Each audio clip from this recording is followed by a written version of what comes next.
So far, we've learned a few common ways to formulate and solve a portfolio optimization problem. But there are a number of practical limitations to these methods. First of all, mean returns are notoriously difficult to estimate accurately. Past returns are frequently poor estimates of future returns.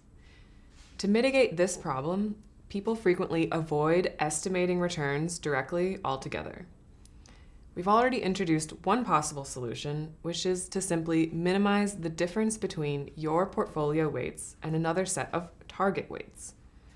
Another technique is to use an alternative quantity thought to be predictive of future returns as a substitute for actual returns value estimates.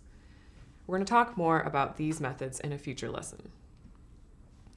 There are also problems inherent to the estimation of portfolio variance. The first is that variance may not be a good enough measure of risk. This is a theme that might come up whenever you rely upon variance to estimate risk. To understand what I mean, think about the distribution of log returns.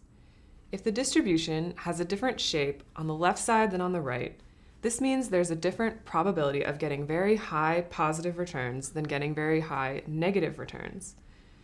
But mean and standard deviation won't tell you about this asymmetry. For example, these two distributions have the same mean and the same standard deviation, but obviously very different shapes. As a quantitative trader, you really care about the shape of that negative tail because that part of the distribution tells you how likely you are to get large negative returns. As a workaround for this, you can formulate your optimization problem using alternative measures of risk, some of which we'll discuss in future lessons.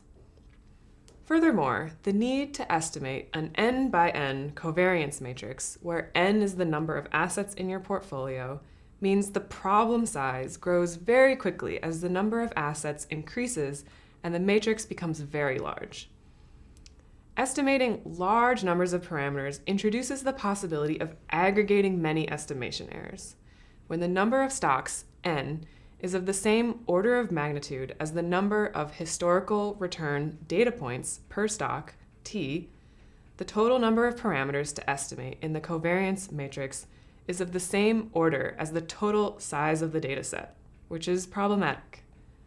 The need for a covariance matrix also means that we need to have a long enough historical stock price dataset to produce reliable estimates of covariances. For example, estimating a covariance matrix of 50 assets requires at least 5 years of daily data. If there are not enough daily return data, estimates of variances and covariances will not be accurate.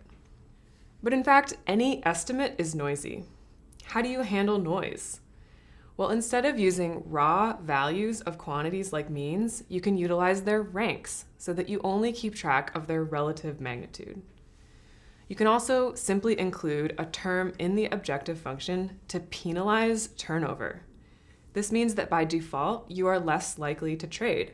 Therefore, your results will be less reactive to noise. Finally, there's a method called robust optimization, which takes into account confidence intervals of estimates. Another issue, which we discussed when we mentioned rebalancing, is that portfolio optimization is typically done using a chunk of data from some time period, but then needs to be performed again as time passes and things change. In other words, the optimized weights are really only valid as long as the estimates of the parameters fed into the problem are accurate. There's no built-in way to account for change over time. But the changing nature of the stock market may lead to conflicting predictions over different time horizons. For example, what if your analysis tells you that a return over 1 day horizon will be positive, but over a 1 month horizon it will be negative? In a single period optimization framework, it's not clear how to account for the different timescales while taking into account the conflicting predictions. One approach to account for the changing nature of the stock market over time as part of optimization is called multi-period optimization. In essence, this involves modeling a plan for trading over the next several periods of time, using the best information available at the current time, and optimizing over this series of future trades, but only ever executing the trades for the first period. This basically amounts to a planning exercise. The idea is simply to try to ensure that we don't place any trades now that will put us in a bad position in the future.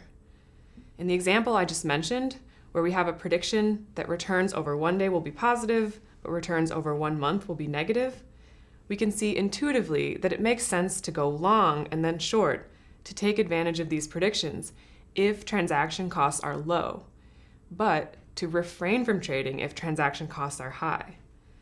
If transaction costs are high, we may waste more money making trades than we could gain by following the predictions of positive and negative returns. A multi-period optimization analysis that includes transaction costs would provide an optimal solution to this problem.